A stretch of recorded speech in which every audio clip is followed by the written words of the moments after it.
Hi, this is Reese Waters on the latest Off-Center, Tom Arnold on what it's like to be in every black movie. Why the team you root for determines the person you are, kicking Uber game, and debunking the chicken stereotype.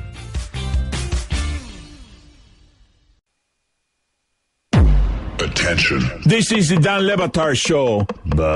Dan Le Batard. Everybody, hop aboard the Stugats. Attention.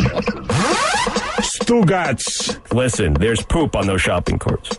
Poop.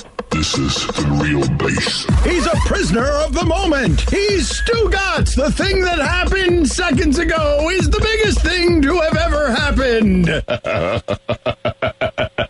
Bass is pumping. Looking out for you. You're not looking out for me. You're looking out for you. That's true. Looking out for me. Since when? I got your back, man. Got my back with a knife. You are like a ninja of nonsense.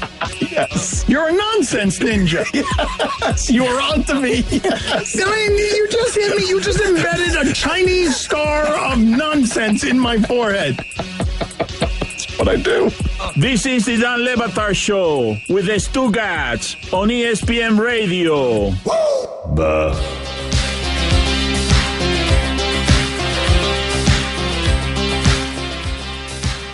Le Batard off today. Mike Golick Jr. sitting in.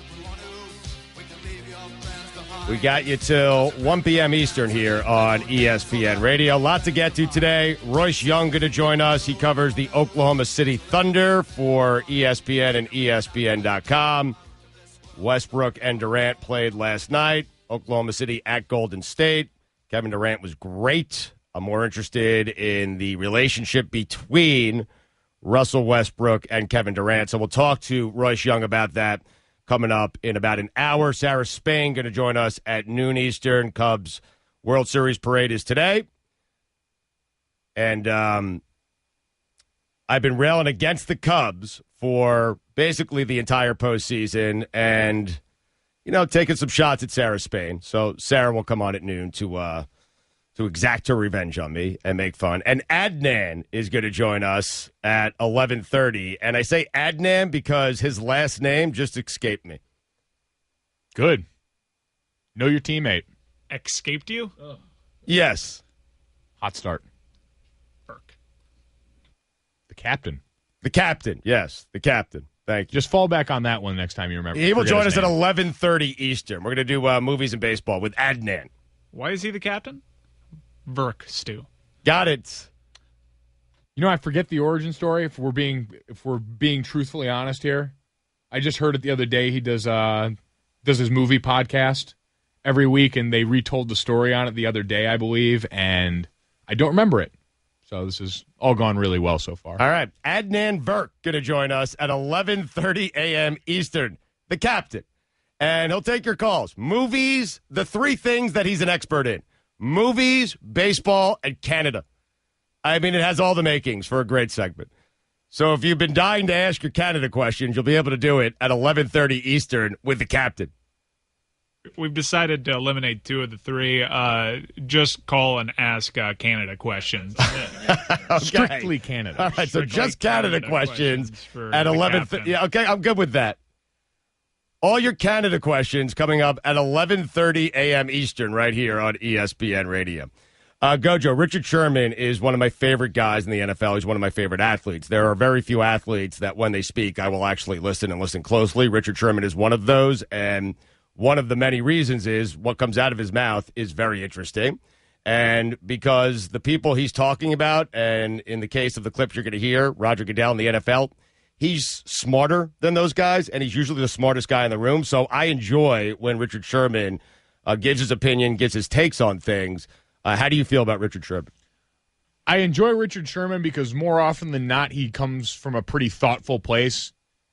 He's always going to have that mind. You said he's a smart dude. I think at times there are things he says and does that sort of undermine that. Right. Because I think he's a guy with a lot of credibility in that regard. I just think there are certain points and certain things he's said in the past that are head scratchers, but on a lot of this stuff, I think a lot of these things come from a pretty valid place that we're going to hear here. All right. Well, let's start with this. Again, I find him to be, he is very intelligent. There is no questioning that. And he has been very opinionated about the NFL, against the NFL, and some of the stuff he said yesterday I happen to agree with. So let's start with Sherman talking about illegal contact and that rule.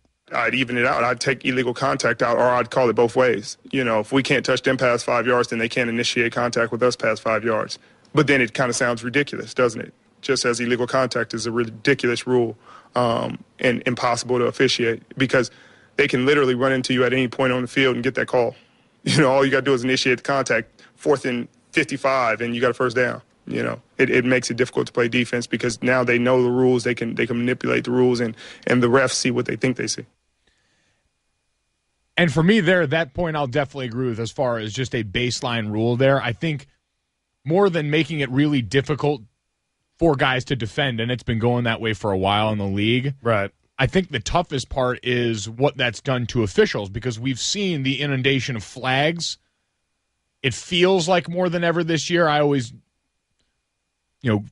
preface that by saying I don't have the numbers in front of me if there have been more flags, but it feels that way. That's one of the chief complaints you get from people is that it's slowed down gameplay. It's made it harder to watch. It's actually slightly down. The amount of flags is slightly down from last year, but it's the second most in the last decade in terms of amount of penalties being called. I do feel like you're just sitting around. We've arrived at a place in the NFL where you're sitting around waiting to see if there's pass interference on just about every play, and it's absurd. Pass interference and holding for me, it seems like anytime I see a big play in the NFL, I sit there and wait to see the little yellow flag icon pop up in the bottom corner of the screen, and that's unfortunate, and especially on the back end there. We know that offense, we've seen that offense is what really drives it for people. Yeah. Because if you go back, I always point back to that Sunday night tie, the 6-6 tie between Seattle and Arizona, that people wanted to lump in with the rest of the less than stellar primetime games, that I said as I watched, I was really entertained by.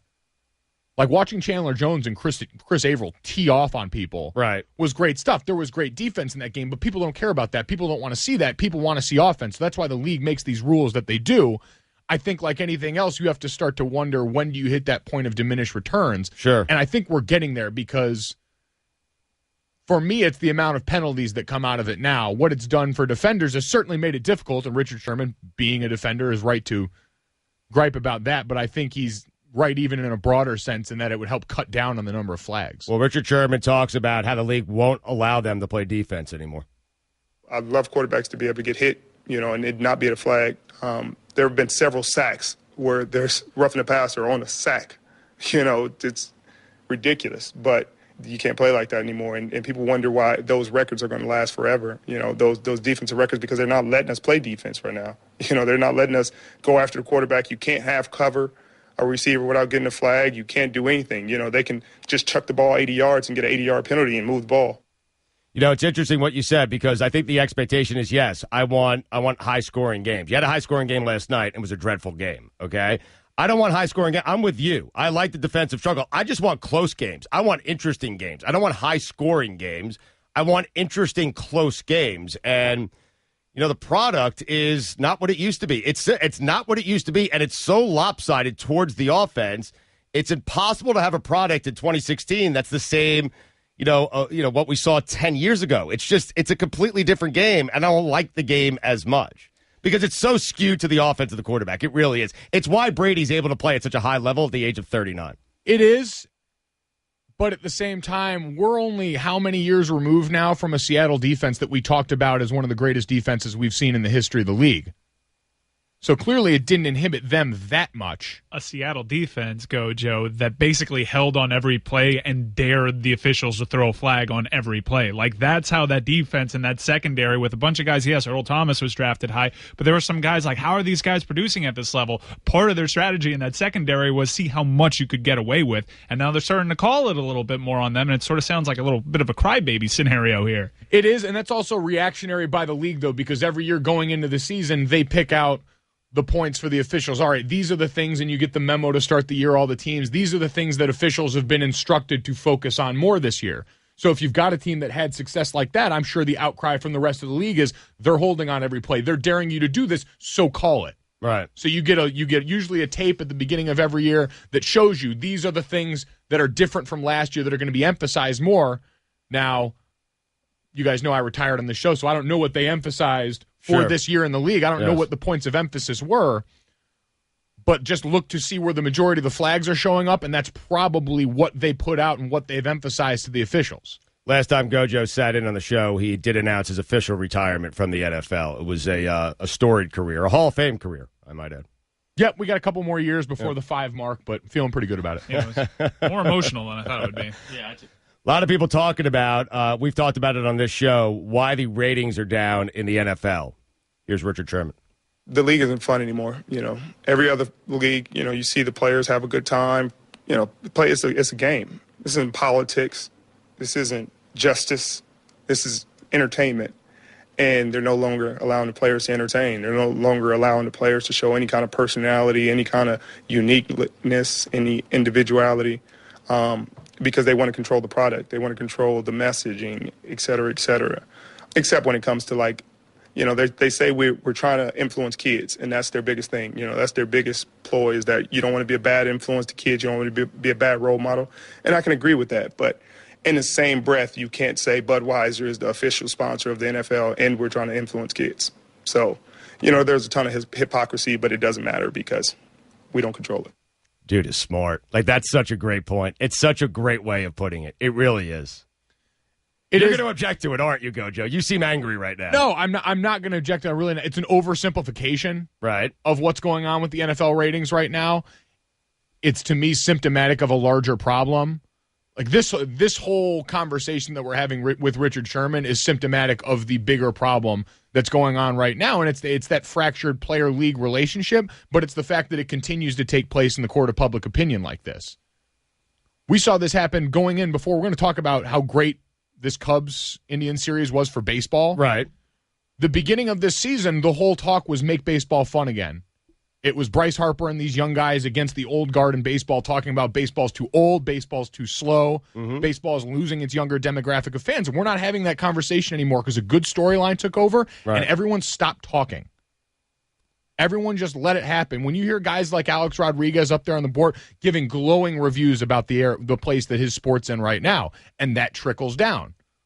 Whereas on the NFL side, and there's a lot of justified reasons to be upset with things that the league has done. Right. But the players in the league continue to have this out in the court of public opinion. When you've got talking heads and people, former players of the NFL that are out there doing the same thing, criticizing the league over and over again, that's toxic, and it bleeds down to everything else, and it just gives the outside world, which only needs a little bit to just latch on to it, and then all of a sudden that's the new faux outrage flavor of the month. It is an emotional game, though. I do wish the NFL would allow them to have more fun. I'm not saying that's the sole reason that TV ratings are down. I think there's a million different ratings, but a million different reasons, but I would like the NFL to allow these guys in a very emotional sport to have some fun.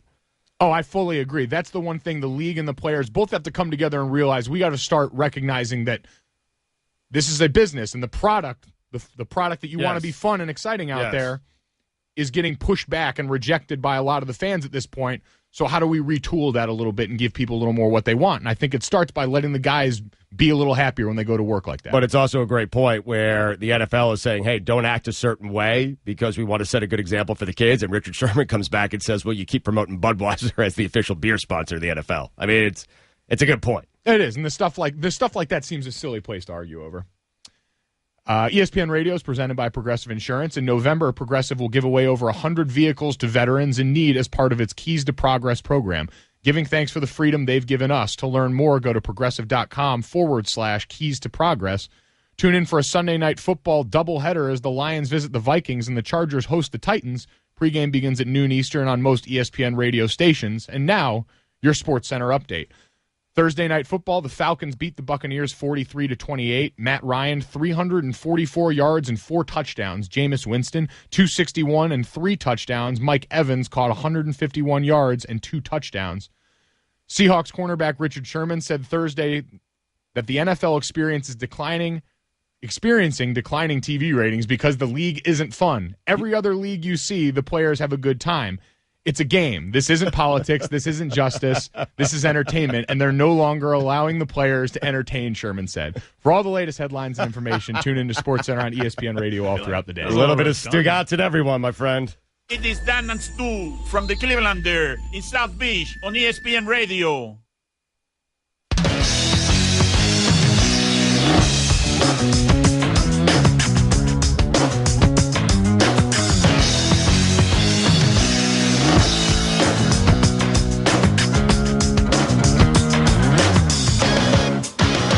Don Le Batard. You guys ever look at dog food and say, let me try that?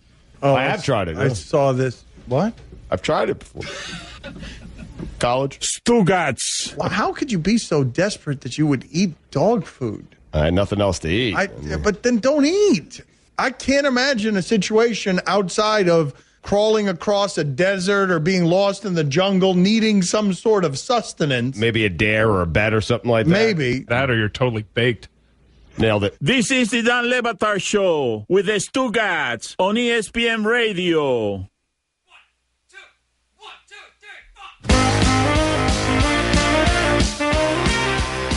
Catch me and Stu Gatz every Sunday for weekend observations from 7 to 9 a.m. Eastern on ESPN Radio and the ESPN app. The Dan Le Batard Show with Stu Gatz is brought to you by Nissan, a proud sponsor of the College Game Day Tour, live this Saturday from Baton Rouge as Alabama takes on LSU. Nissan, innovation that excites.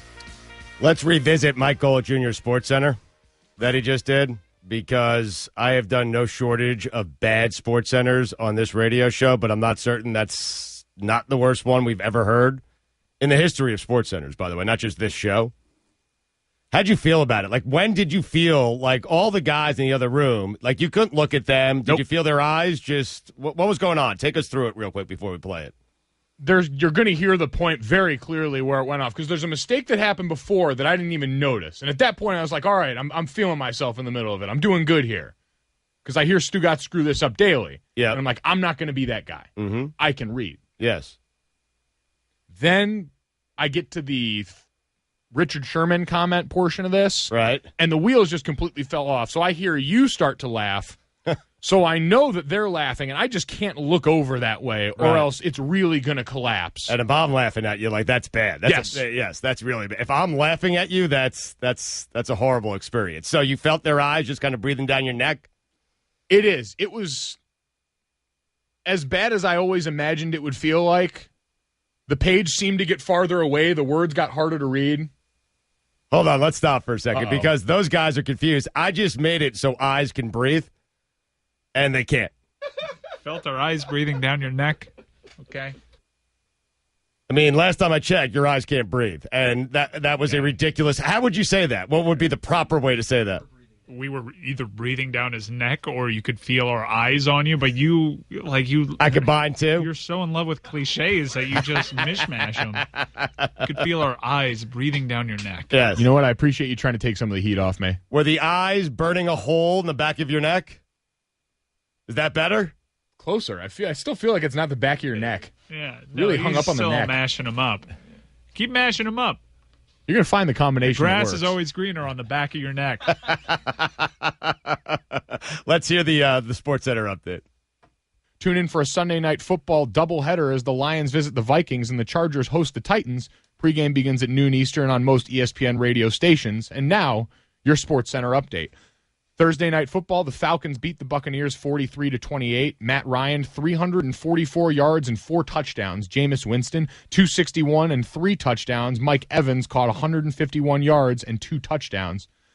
Seahawks cornerback Richard Sherman said Thursday that the NFL experiencing declining TV ratings because the league isn't fun. Every other league you see, the players have a good time. It's a game. This isn't politics. This isn't justice. This is entertainment, and they're no longer allowing the players to entertain, Sherman said. Man. Wow. Yeah, the pressure got to you there. Yeah. Pressure got to you there. Also, the whole Sunday night football doubleheader. News to NBC, news to everyone. You broke news there that NBC is now trotting out a Sunday night doubleheader. Wasn't aware we got the Sunday night contract. Weird that Sunday night football starts at noon Eastern. Yeah. Yep. Yeah. That one I felt good about. That one I read with such confidence. That's the old George Costanza. It's not a lie if you believe it. I read it with such sincerity that I was sitting there like, oh, this seems odd. I didn't realize they did this, but I'm going to go with it. Listen, it's understandable. When you have eyes breathing down your neck, it's more than understandable. I have felt those eyes breathing down my neck before. It was so bad that after Roy came into the room and he came over by all these sheets I've got here and he picked up the Sports Center one, he goes, you won't need that anymore. And then proceeds to come through and highlight what I've got to say in the next one coming out of the break here, because at this point I have to be spoon-fed everything. Right. Because I've proven that I'm not better than the chair. I thought I was going to be better than the chair. I'm not better than the chair. It is all about the Benjamins, baby. Tommy John. I love you, dude. I really do. I appreciate you talking about breathing eyes to try and make people forget how bad I am at reading. Listen, everyone on the show here loves Tommy John. We do. And you're probably saying to yourself, it's underwear. How could it be any different than the underwear I'm wearing now? Because I said that to myself when I was introduced to Tommy John until I tried on their underwear. And it is the absolute best. And you will absolutely notice the difference. So to be as comfortable as possible throughout everything, you need Tommy John, the 21st century men's underwear brand that never rides up. That's the key. It's crafted from super light, breathable fabric that moves with you, not against you, and backed by the best pair you'll ever wear or its free guarantee. Tommy John, no adjustment needed. Save 20% on your first order with code Miami at TommyJohn.com right now. That's Miami for 20% off at TommyJohn.com. You're listening to the titillating Dan Le Batard Show on ESPN Radio.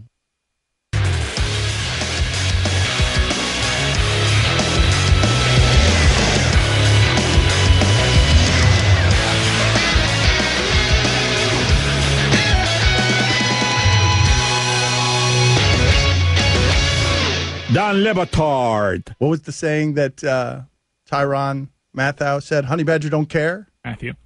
That happens with age, man. That's exactly what just happened to me. I made Walter Matthau a cornerback for the Arizona Cardinals. Stugats. Is he still with us? No. That is a hole in the Cardinals secondary. They have got somebody who's been dead for 16 years back there. It's like having Antonio Cromartie. This is the Dan Le Batard Show with the Stugats on ESPN Radio.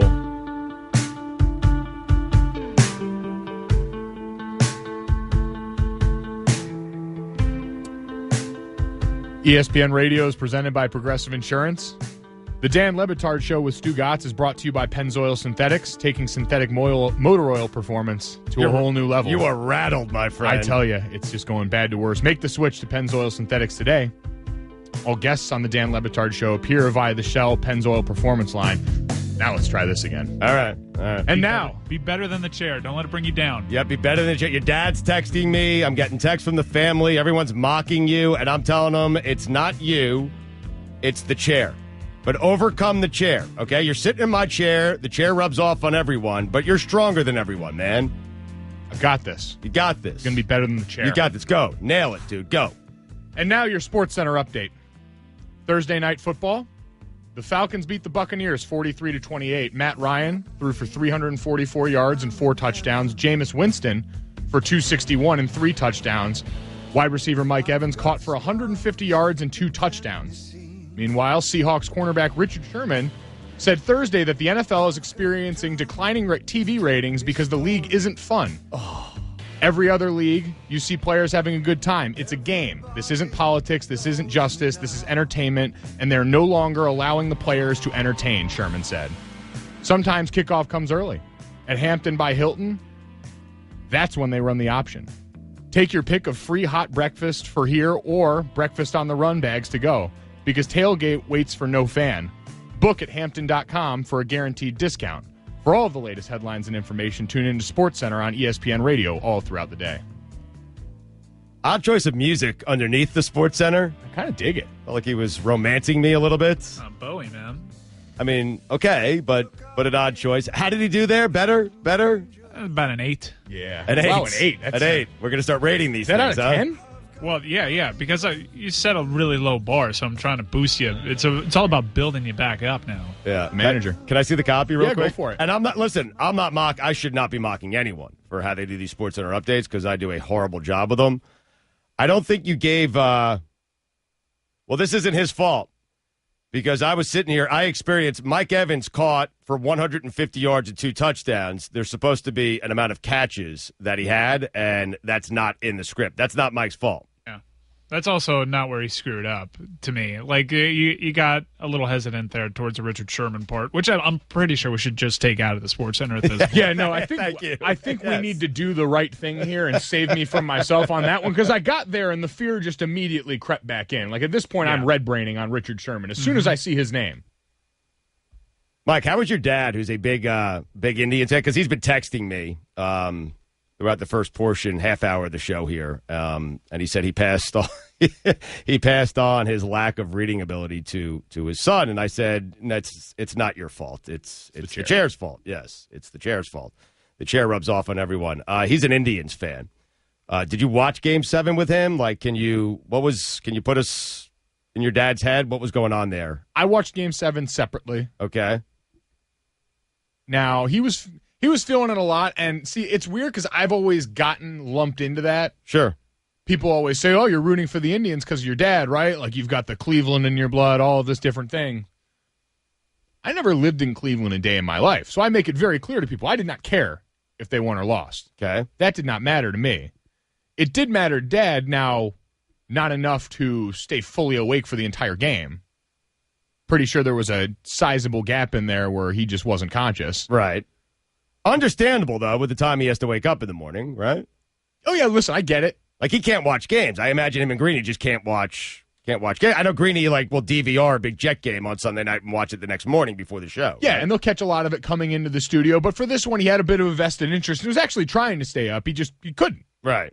Age, attrition, all that stuff started to add up with him. Sure. The alarm going off at 4:20 for 16 years now. Mm-hmm. I get that.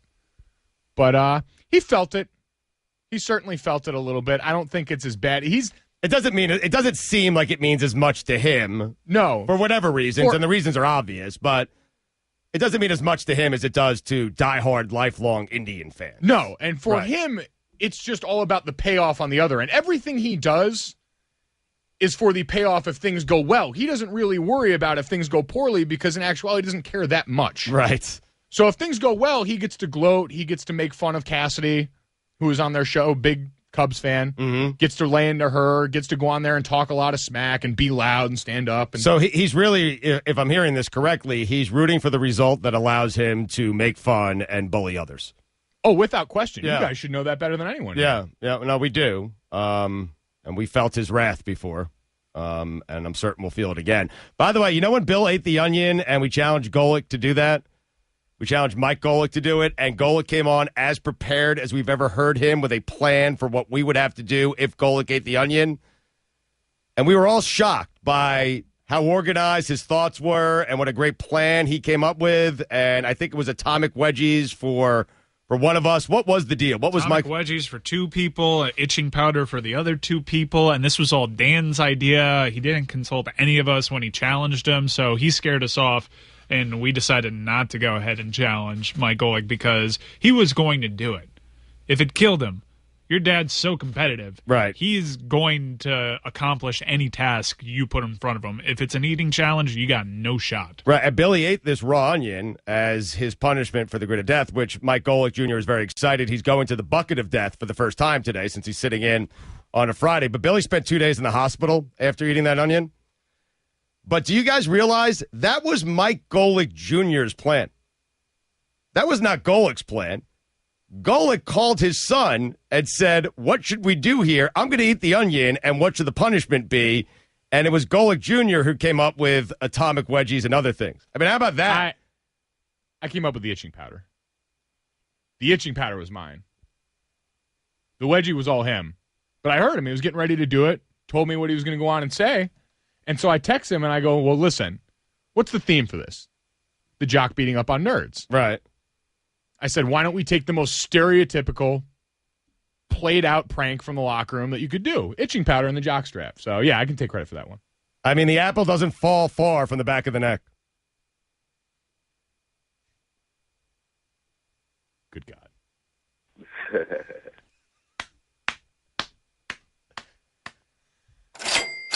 I'll slap you in the face with money. We have accomplished nothing in the first 40 minutes of this show. It's embarrassing. More so than when Dan's here. We've accomplished nothing outside of the Richard Sherman segment. Oh, yeah. We covered it. Yes. We're covered. You remember that, We're Richard covered. Woo. Woo. We're covered. Yeah. That covers us for the hour, right? That was sportsy. It was sportsy. We played sound. We reacted. So much sound. We played sound. Lots of sound. Yes. Lots of sound. You remember all that? Lots of it. And we reacted to it. Lots of reaction. Yes. I got to read now. If you want to find the perfect hire, now you're going to stare at me? Oh, yeah. I feel your eyes breathing down my back of my neck. Perfect hire or perfect tire? I'm not done yet. I'm just getting started. If you want to find the perfect hire, you need to post your job on all the top job sites, and now you can. With ZipRecruiter.com, you can post your job to 100-plus job sites, including social media networks like Facebook and Twitter, all with a single click. Find candidates in any city or industry nationwide. Just post once and watch your qualified candidates roll in to ZipRecruiter's easy-to-use interface. No juggling emails or calls to your office. Quickly screen candidates, rate them, and hire the right person fast. Find out today why ZipRecruiter has been used by over 1 million businesses. And right now, listeners can post jobs on ZipRecruiter for free by going to ZipRecruiter.com/Dan. That's ZipRecruiter.com/Dan. One more time, try it for free today. Go to ZipRecruiter.com/Dan. You're listening to the sensational Dan Le Batard Show on ESPN Radio. Start your day with Barbasol Shaving Cream, America's leader for a close, comfortable shave.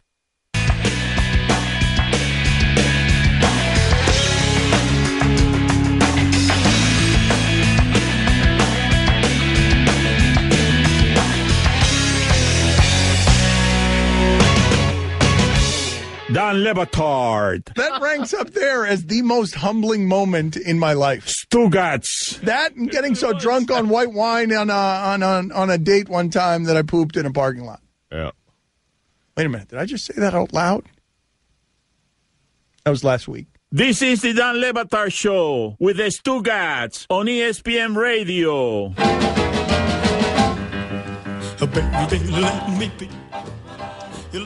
Guests on the Dan Le Batard Show appear via the Shell Pennzoil Performance Line. Get in touch with us through the 1-800-Flowers Twitter feed, at Le Batard Show, at Stugat790, at MGolickJR57. You know what's always in season? Surprising a friend or a loved one with a fresh bouquet from 1-800-Flowers. To get vibrant bouquets starting at $29.99, go to 1-800-Flowers.com/ESPN. Crushed it, man. Nailed that. Proud of you. Felt really good. Building back confidence. That's what we're doing here. Royce Young going to join us in about 15 minutes. He covers the Oklahoma City Thunder for ESPN and ESPN.com. He's great.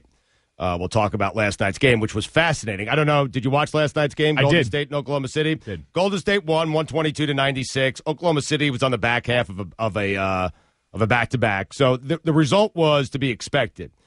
I think everyone tuned into that game, and Golden State is overwhelming. I mean, they are just overwhelming. They were overwhelming before Durant got there, and now they have one of the three best players in the world. And so the result is what I expected. I expected Golden State to win that game last night. I expected Golden State to blow out Oklahoma City last night, and they did. And Durant was great. 7 of 11 from 3, 15 of 24 from the field, 39 points, 7 rebounds, an assist, a block. He was fantastic. But I think everyone tuned into that game to see, what would happen before the game. Would there be any interaction between Kevin Durant and Russell Westbrook? And there wasn't. They avoided each other before the game, during the game, after the game. And you're really looking for in that spot, right, what they're going to do when they both come out on the court for the opening tip. Now, Russell Westbrook did what he always does, which is stand under the basket and didn't acknowledge anyone on the other team. But you figured maybe last night would be a little different because he's playing against his former teammate and Kevin Durant. But it wasn't.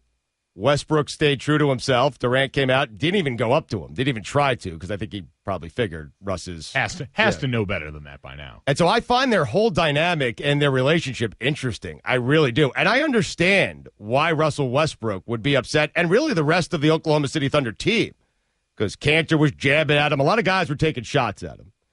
I understand. Like, he's played there. They were up 3-1 in the Western Conference Finals. Durant's there for, 8 seasons, I believe? 8 years. They're up 3-1 in the Western Conference Finals. And, you're trying to take out the defending champs, and you're a game away, and you couldn't get it done. And the guy who needed to get it done, Kevin Durant, really didn't get it done in any of those closeout games, and then he decides to leave the team that's up 3-1 to go play with the team that came back from being down 3-1 and also broke the win record, the regular season win record. So I understand why Westbrook is mad. I'm with Westbrook on this. I understand why Oklahoma City is mad. And to me, it makes total sense. Like, for me, Kevin Durant, to not take, not even a minute, Mike, to let Russell Westbrook know, hey, nothing against you. I love you. I want to try something different. I'm going to Golden State. Because I think Westbrook would have been fine with all of that. That's the part I was going to ask. Do you really think he'd have been all right with that? Knowing Yes. Russell Westbrook the way we do now, Yes. like you said, he stayed true to himself. He's not going to go out there and shake anyone's hands before the game. Right. He's the guy that even old school 70s, 80s, 90s NBA players look at and say, we should have played like that guy. Yes. You really think that even if KD had told him, I'm going to go join this super team, he'd have been fine with that? Because I don't believe that. I think it makes a difference. So you do a show with Robin Lundberg, right? In the Yes. morning, 3 to 6 a.m. on ESPN Radio. If Robin just decided to leave the show without talking to you, you just woke up one morning, went to do the show, he wasn't there, and you never heard from him again, wouldn't that upset you as opposed to Robin saying, hey, Mike, I got a great opportunity. I'm going to go do this. I'm going to try this out. I mean, Mike, that's the normal, decent thing to do. Listen, I'm not disputing that. That's absolutely the right way to go about it. That's the right way to handle your business because while you don't really owe the other guy anything, it's that common courtesy from someone that you've spent enough time to. And these guys spent 8 years together. What I'm saying here is, yes, I would respond much better if I was told like that. But Russell Westbrook, we know, operates with a little bit of a different mindset. That's why he is the player he is. He's a battering ram. The guy's a jackhammer. Yes. And so I don't think, while it might have helped a little bit, maybe there wouldn't be as much blatant trolling that we see in public now. He showed up with the photographer's red vest on last night before the game and refused to acknowledge it had any connection, just said he got into photography when he went on vacation this offseason. One of KD's hobbies, photography, could be perceived as a minor shot. It was a shot. I mean, that's it. It was a shot, and it's funny. But Kevin Durant deserves the shots for what he did to Russell Westbrook. That's my point. I wouldn't assume that it's a shot. I mean, yeah, there's certainly connection points there, but the most likely player to just think a photographer's vest is cool looking as a fashion item would be Russell Westbrook. Who knows with that guy? Right. But it's and that's like sort of the environment we live in today's NBA, though. Like everything is super passive aggressive like that. Even with a guy who's as old school as Russ, right? None of the real confrontation here has been direct. It's all been comments through the media, all these different things. So it's just par for the course for me. All right, we'll discuss it with Royce Young coming up in about 10 minutes. Mike Golick Jr. is making his first trip to the Bucket of Death. We do this every single week. We all made our picks yesterday. We hate this. It has ruined my life, but we randomly stick our hands into this Bucket of Death here. We select NFL teams. There are some good things in there, mostly bad things. And whatever team you get with, you are stuck. That team has to win, or else we go face the grid of death, and we have to do horrible, horrible things. Roy picked the Texans yesterday, and that was swapped with Greg Cody, who picked the swap helmet, but we didn't see Gojo go into the Bucket of Death coming, so now the swap is back in play. So Roy's actually rooting for you to get something really good so Cody can take it. All right, here you go. You nervous? A little bit. The hand is in the bucket. I'm going to try not to rummage for as long as Stu Gatz usually does. I got one. All right, here we go. Oh, my God, Mike. Oh, my God. 49ers. 49ers are playing New Orleans, aren't they? Yes. Yikes. You can put it back. Right. Yeah, I'm putting that one back. Now, this is your last draw here, okay? All right. It's chosen me. Oh, there's something written on that helmet. The Dallas Stars. Oh, no. The Dallas Stars have already sent 2 people to the grid, so the next game the Dallas Stars play, you better hope they win. Otherwise, you're going to the grid of death. All right. You got stuck with the hockey team. Your first visit to the Bucket of Death. I'm trying to check out who they play next. The Dallas Stars. Seems fitting for my first At trip. home. That's the good news. They're at home. Bad news, they're playing the Chicago Blackhawks. Oh boy. Thank God I got a fresh grid. Oh, yes, it is a fresh grid. You were lucky. You were very lucky. First trip, and I get a hockey team. All right, Royce Young covers the Oklahoma City Thunder. We talk to him next. Doesn't get any better than the Dan Le Batard Show on ESPN Radio. College football lives here. After a 1-3 start, USC USC has won 4 straight and have their sights set on defending their Pac-12 South title. Slash back at the 5, touchdown, Trojans. Up next, Oregon comes to the Coliseum, averaging over 40 points per game. Sudden change, big play for the Ducks, they take over. Coverage begins Saturday at 6:30 Eastern on ESPN Radio, presented by Dr. Pepper. I'm Jamel Hill, and on the latest His and Hers podcast, Michael Smith and I discuss an apocalyptic event that is coming up, and no, it has nothing to do with the fact that the Cubs just won the World Series. Take a listen right now.